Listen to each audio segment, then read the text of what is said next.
Metformin type 2 diabetes के लिए बहुत कॉमनली इस्तेमाल होती है।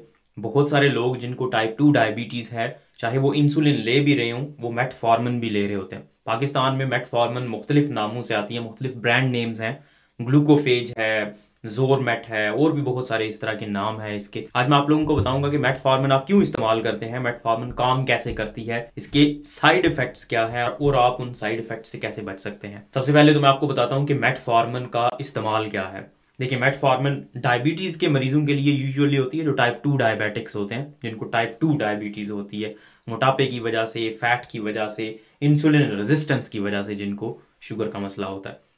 अब ये मेटफॉर्मिन करती क्या है? ये 3 काम करती है मेन। पहले नंबर पे ये जिगर के अंदर जो ग्लूकोज बन रहा होता है, आपको पता है जिगर के अंदर नया ग्लूकोज बन रहा होता है। एक तो आपके जिस्म के अंदर जो आप खाना खाते हैं वो ग्लूकोज होता है, जिगर के अंदर भी ग्लूकोज बन रहा होता है एक प्रोसेस के थ्रू जिसको ग्लूकोनियोजेनेसिस कहते हैं। मेटफॉर्मिन उस प्रोसेस को सबसे पहले रोकती है कि ये प्रोसेस नहीं करने देना, वरना ग्लूकोज और ज्यादा हो जाएगा जिस्म के अंदर। दूसरे नंबर पे ये आपकी अंतों से ग्लूकोज को एब्जॉर्ब नहीं होने देती, जज़ब नहीं होने देती। तो जब ग्लूकोज जज़ब नहीं होगा, अंतों से खून के अंदर नहीं जाएगा, तो ग्लूकोज का लेवल ऑटोमेटिकली कम हो जाएगा। तीसरे नंबर पे ये इंसुलिन की सेंसिटिविटी बढ़ाती है और इंसुलिन लाइक काम करती है। मतलब इंसुलिन का क्या काम होता है? ग्लूकोज को खून से निकालना और जिस्म के मुख्तलिफ हिस्सों में जाके वहां पे खुलियों के अंदर भिजवा देना, ताकि खुलिये उसको इस्तेमाल करें और एनर्जी हासिल करें। बिल्कुल यही काम मेटफॉर्मिन भी करती है, और मेटफॉर्मिन इस तरह से आपके खून के अंदर ग्लूकोज के लेवल्स को कम कर देती है। और इसके अलावा ये वजन को कम करने में भी हेल्प करती है। फेडरल ड्रग अथॉरिटी ने इसको अलाउ नहीं किया कि आप वजन को कम करने के लिए इस्तेमाल करें, लेकिन कुछ लोग ऐसे भी हैं जो इसको सिर्फ वजन कम करने के लिए इस्तेमाल करते हैं। अब आ जाते हैं इसके साइड इफेक्ट्स की तरफ कि इसके साइड इफेक्ट्स क्या हैं। इसके बेशुमार साइड इफेक्ट्स हैं, लेकिन इसके फायदे इतने ज्यादा हैं और ये इतनी जबरदस्त मेडिकेशन है कि इसके साइड इफेक्ट्स को इग्नोर कर दिया जाता है और इसके फायदों की बेस पे हर कोई इसको इस्तेमाल करता है। जितने भी डायबिटिक्स हैं, टाइप 2 डायबिटीज के मरीज, अगर उनको को बहुत ज्यादा मसाइल नहीं है और वो टॉलरेट कर रहे हैं इस दवाई को, तो वो ये दवाई जरूर इस्तेमाल करते हैं। सबसे पहले नंबर पे ये एसिडोसिस करवा देती है। आपके जिस्म के अंदर एसिड की मिकदार ज्यादा हो जाती है। एक एसिड होता है लैक्टिक एसिड, वो आपके जिस्म में ज्यादा हो जाता है और उसकी वजह से एसिडोसिस हो जाती है। इसको लैक्टिक एसिडोसिस कहते हैं।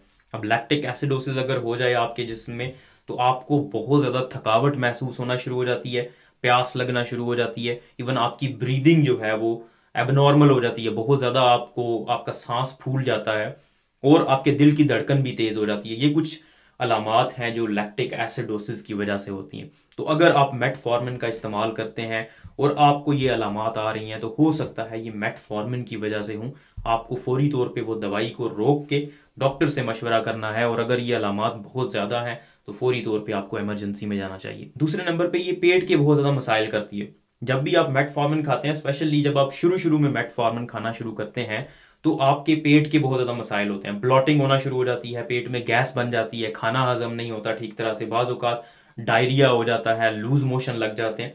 तो ये सारी अलामात मेटफॉर्मिन की वजह से होती हैं। अब इन अलामात से आप कैसे बच सकते हैं? अगर आप मेटफॉर्मिन इस्तेमाल करते हैं या करने वाले हैं, शुरू करने वाले हैं, डॉक्टर आपको मशवरा दे रहा है, तो मेटफॉर्मिन आप उस वक्त लें जब आप खाना खा रहे हैं। जब आप खाना खाने के साथ मेटफॉर्मिन को लेंगे तो फिर ये अलामात आपको नहीं आएंगी। और वो जो लैक्टिक एसिडोसिस है, अगर आप पानी अपने आप को वेल हाइड्रेटेड रखते हैं, अपने किडनी फंक्शंस, क्योंकि अगर गुर्दे खराब होंगे तो उसकी वजह से आपको लैक्टिक एसिडोसिस हो सकती है। तो अपने गुर्दों के फंक्शंस करवाते रहें, जो रीनल फंक्शन टेस्ट होते हैं, खून के टेस्ट। अगर आपके गुर्दे ठीक हैं तो आपको ये मसला नहीं होगा। इसके अलावा विटामिन B12 की कमी भी मेटफॉर्मिन की वजह से हो जाती है। अगर आप मेटफॉर्मिन रेगुलर इस्तेमाल करते हैं तो आपके अंदर विटामिन B12 की कमी हो सकती है। अब विटामिन B12 की कमी की वजह से आपको क्या अलामत आती हैं? सबसे जो बड़ी अलामत आती है वो न्यूरोपैथी की अलामत होती है। न्यूरोपैथी क्या होती है? ये हाथों और पाँव में सुइयां चुभना शुरू हो जाती हैं। हाथों और पाँव से ऐसे लगता है जैसे आग निकल रही है, बहुत ज्यादा गर्म हो गए। इसके अलावा आपको महसूस कम होना शुरू हो जाता है हाथों में और पाँव में। ये सारी अलामात डायबिटिक या पेरिफेरल न्यूरोपैथी की होती हैं। ये शुगर की वजह से भी हो सकती हैं, शुगर ज्यादा होने की वजह से, और मेटफॉर्मिन की वजह से भी हो सकती हैं।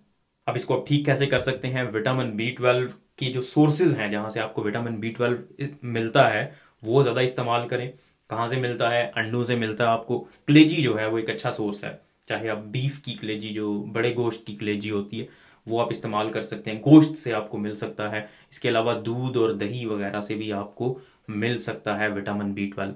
अगर आप ये चीज़ें इस्तेमाल नहीं करना चाहते या नहीं कर सकते तो आप इसके सप्लीमेंट्स भी ले सकते हैं। विटामिन B12 के सप्लीमेंट्स भी मिलते हैं। ये वीडियो सिर्फ एजुकेशनल पर्पस के लिए है। मेरा मकसद आपको मेटफॉर्मिन की अफादियत और उसके नुकसानात के बारे में बताना है, ताकि अगर आप यूज कर रहे हैं या आपको डॉक्टर मशवरा दे रहा है तो आप मेटफॉर्मिन के बारे में जानते हो। उम्मीद है आपको वीडियो पसंद आई होगी। इस वीडियो को लाइक करें, इस चैनल को सब्सक्राइब करें ताकि इस तरह की मजीद इंफॉर्मेटिव वीडियोस हम आप तक पहुंचाते रहें। शुक्रिया।